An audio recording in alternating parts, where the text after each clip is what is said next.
Nigel Farage, second place, third place the BNP, fourth Respect. Was this how you saw it? Yeah, very much so. In fact, what happened today was there were two elections. One was the election that took place today, the other was the postal vote election. The postal votes here were nearly 50% of all the votes cast, and that was where Labour had the massive majority. Actually, here on the day, UKIP were in many of these wards absolutely neck and neck with the Labour Party. You were still quite a distant second on a 33% turnout. You expected to do better? Well, our previous best ever by-election result was a fortnight ago, which was 14.3%, and this one is comfortably over 20%. Whichever way you look at it, UKIP is on the rise.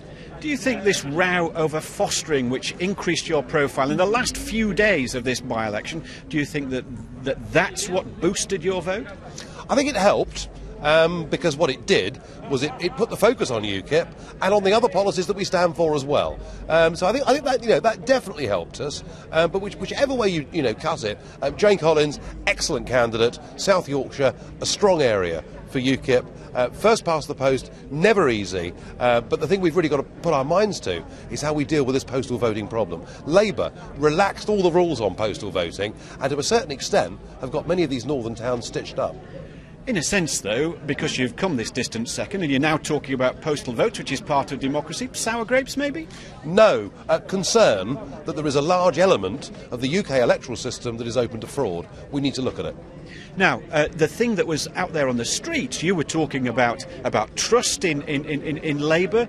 You were talking about this issue of the local Labour Council, in your opinion, being what you said, the loony left. But out on the streets, people were talking about jobs. They were talking about the economy. They were talking about whether they could pay the gas bill. It looks as though the issues weren't your issues at all. Well, I tell you what, there's no issue bigger than jobs for us, because we're the only party saying there should not be an open door to the whole of Eastern Europe at a time of 21% youth unemployment.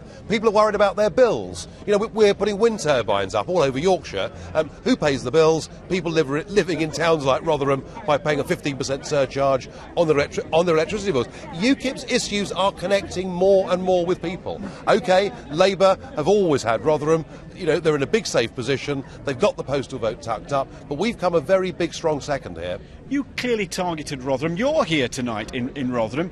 What do you think is going to happen in the other by-elections? We've got two more. What's your forecast there? Well, in Middlesbrough, it's looking as though UKIP will come second in Middlesbrough as well. And what we're seeing is a very clear pattern. Across the north of England, we are beginning to become the party of opposition in the north of England. But is that really true? You can target these by-elections. You can put in your relatively meagre resources. I understand there's only about 19,000 members of UKIP across the whole country. So you can target by-elections. But when it comes to general elections, you're not really making that much headway. You haven't won a seat. Well, in the European elections, in cities like Hull, we came first.